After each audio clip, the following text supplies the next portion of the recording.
আসসালামু আলাইকুম রহমতুল্লাহ। প্রিয় লিডারগণ, কেমন আছেন? আসলে আজকে আমার এই ভিডিওর মূল উদ্দেশ্য একজন প্রকৃত লিডারের বৈশিষ্ট্য কি কি, একজন লিডার হতে গেলে তার মূলত কি বৈশিষ্ট্য থাকা প্রয়োজন।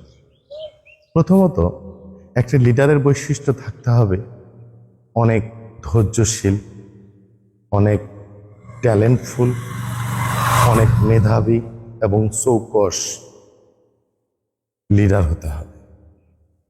একটা লিডার তার অধীনে 10 জন ম্যানেজার চাকরি করতে পারে, সে 10 জন ম্যানেজারের একটা টিম চালায়। এখন 10 জন ম্যানেজারকে যখন একটা লিডার লিড দেয়, তখন আলটিমেটলি দেখা যায় যে এই 10 জন ম্যানেজারের মধ্যে 3 জন থেকে 4 জন ম্যানেজার খুবই খারাপ করবে, 4 জন ম্যানেজার 70% বা 80% অ্যাচিভ করবে, আর বাকিগুলো 100% 125 অ্যাচিভ করবে।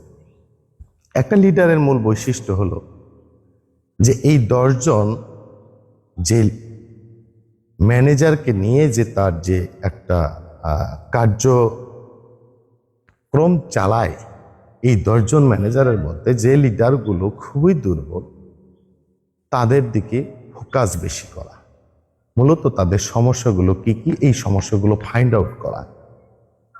আসলে এই 10 জন লিডারের মধ্যে 10 জনই তো মানুষ, 10 জনের 4 জন 100% থেকে 120% অ্যাচিভ করবে, কেউ 60 থেকে 70% অ্যাচিভ করবে, আবার কেউ বিলো 50% অ্যাচিভ করবে। কেন? মূল কারণটি কি? আসলে যে 4 জন ম্যানেজার 100 থেকে 120% অ্যাচিভ করছে, আর যে ম্যানেজার 60 থেকে 70% অ্যাচিভ করছে, তারাও মানুষ, আর যে ম্যানেজার বিলো 50% আছে তারাও মানুষ। তাহলে কি দক্ষতা তার ভিতরে নেই, কি যোগ্যতা তার ভিতরে নেই, এটা খুঁজে বের করতে হবে। একটা লিডারের মূল বৈশিষ্ট্যের মধ্যে এটা পড়ে।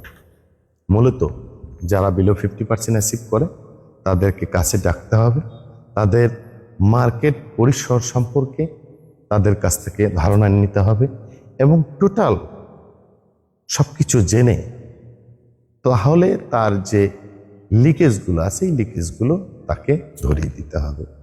একটা লিডারকে যে কাজটা করতে হবে, ম্যানেজারকে বোঝাতে হবে তুমি পারো, তুমি পারবে, তারা পারে, তুমি কেন পারো না।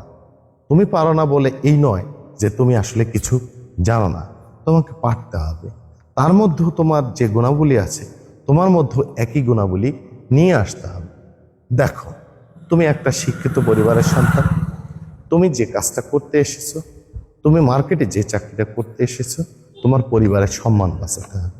তোমার পরিবারের সম্মান বাঁচাতে গেলে তোমাকে অবশ্যই অধিক পরিমাণ পরিশ্রম করতে হবে, তোমাকে অধিক সময় দিতে হবে, 9টা 5টা অফিস ছেড়ে দিতে হবে, তোমাকে দীর্ঘ সময় এসআরের সঙ্গে মার্কেটে কাজ করতে হবে, প্রত্যেকটা হোলসেল দোকান ধরে ধরে কাজ করতে হবে, প্রত্যেকটা রিটেল দোকান ধরে কাজ করতে হবে, প্রত্যেকটা ডিলার এবং পরিবেশকের সঙ্গে সুসম্পর্ক স্থাপন করতে হবে, প্রত্যেকটা ডিপুর সঙ্গে সুসম্পর্ক স্থাপন করতে হবে।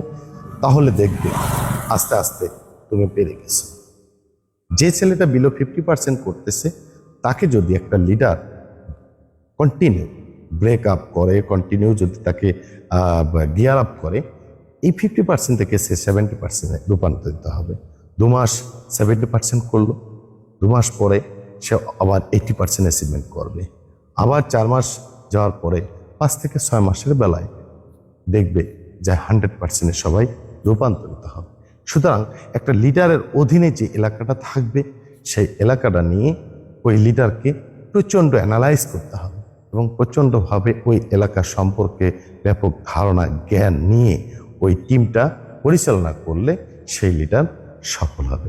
ধন্যবাদ, ভালো থাকবেন। যদি ভিডিওটি ভালো লাগে শেয়ার করে দেবেন। আসসালামু আলাইকুম।